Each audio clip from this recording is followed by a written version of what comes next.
नमस्कार दोस्तों, स्वागत है आप सभी का हमारे इस चैनल जानू की जिंदगी में। दोस्तों, करेगा यानी प्रोडक्ट लच करेगा उसका मामला। जब आप देखेंगे ऐश सर जो चीज बना करके लाने वाले हैं या बन गया है वो लच होने वाला है, तब लगेगा कि हाँ यार इसको कहते हैं। आई एग्जाम्पल के तौर पर आप लोगों ने ओ कनेक्ट देख ही लिया है, यूज भी कर लिया है। हम लोग और भी प्लेटफॉर्म यूज किए हैं, ऐसा नहीं है। हम लोगों ने जूम भी किया है। हम लोगों ने मेटा, क्या नाम है इसका, गूगल वाला मीट भी किया है। और भी बहुत सारे टूल्स हैं जो कि वीडियो कॉन्फ्रेंसिंग टूल है। बेशक हमने तो यह दो किया, इसलिए हम इसके बारे में बात करेंगे। नहीं किया और दूसरा तो उसके बारे में अच्छा बुरा कहना मुनासिब मैं नहीं समझता हूं। तो आपने भी किया होगा ज्यादातर इन्हीं को, शायद कोई और। लेकिन जो चीजें वो कनेक्ट में हमको मिली, क्या वो चीजें और कहीं मिली? शायद नहीं। तो कुल मिलाकर कहने का मकसद केवल एक मेरा है कि ऐश सर जो चीज लेकर के आ रहे हैं वो देख के हमारी आंखें खुली की खुली रह जाएंगी, ठीक है। और फेज 2 आने वाला है।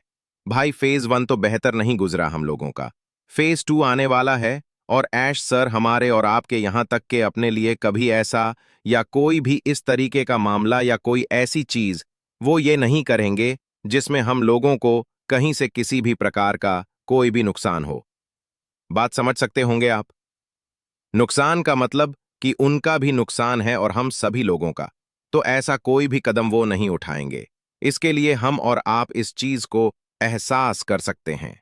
वो जो कदम उठाने वाले हैं या अब हम देखने वाले हैं, उससे हम लोगों को इंशाल्लाह केवल अच्छा ही महसूस होगा और खुशी ही महसूस होगी। और यह जो प्रक्रिया चल रही है, यह फाइनल चल रही है।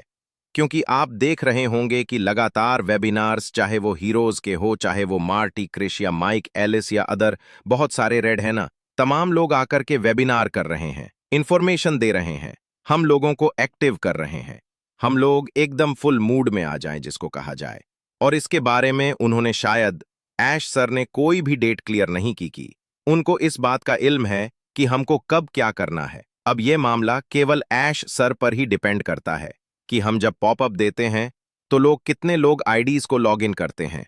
यह भी इंपॉर्टेंट, दिखलावा क्या है, हकीकत पर नहीं जाते। तो बात हम ये कर रहे थे कि हमको भी सीखना है और आपको भी सीखना है, ठीक है। हम जब सीखेंगे फिर आपको सिखाने की कोशिश करेंगे।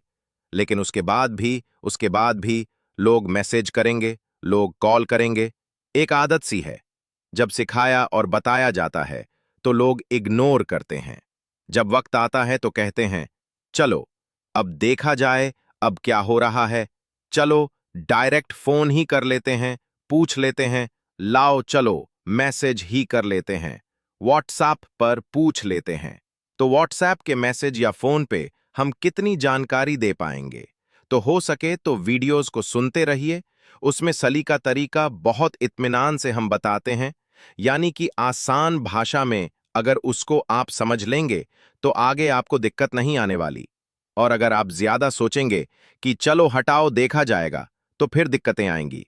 फिर क्या होगा कि हम भी मशरूफ रहेंगे, बिजी रहेंगे, फोन उठे कि ना उठे, बात हो कि ना हो, तब आप गुस्सा करेंगे। तब आप नाराज होंगे कि बहुत घमंडी हो गया है, बहुत ये है तो बहुत वो है, दुनिया भर की गालियां भी देंगे कि फोन नहीं उठा रहे हैं। अपनी गलती को छुपाने के लिए दूसरी की गलती को सामने रखने की कोशिश करेंगे। जब बताया और जब सिखाया जाता है तो उस वक्त आपका पता नहीं होता, आप इग्नोर करते हैं। तो जब मामला चल रहा होता है तो मैं भी इग्नोर करना चालू कर देता हूं, क्योंकि मुझे भी तो और सारी चीजें करनी रहती हैं। जैसे प्रेजेंट टाइम पर मैं अपने काम को करता रहता हूं, लोग मैसेज भी नहीं करते, पूछते भी नहीं सर फ्री हो तो कॉल कर लें, डायरेक्ट गम से फोन कर देंगे, भाई कोशिश आप मैसेज करिए, अगर मेरे पास वक्त है तो मैं खुद ही कर लूंगा कॉल। लेकिन नहीं, लोगों को लगता है कि मैं कॉल करूं और बस उठा लें। कल का दिन मैं नहा रहा था, 5 बार लगातार कॉल आई, मैसेज मेरी आई, बोल रही है किसी का कॉल आ रहा है, लगातार फोन पे फोन कर रहे हैं। तो ये सब गलत है। मैं भी इंसान हूं आप ही की तरह, नहा रहा हूं कि खा रहा हूं कि क्या कर रहा हूं, कम से कम इस बात का तो ख्याल करिए। बाकी मुझे बात करने में आपत्ति दिक्कत नहीं है, पर तरीका जरा सा, क्योंकि जब मैं रिप्लाई देता हूं, भाई सामने वाले का कॉल आया तो मैं रिप्लाई देता हूं, और जब मैं रिप्लाई देता हूं तो उनका फोन नहीं उठता।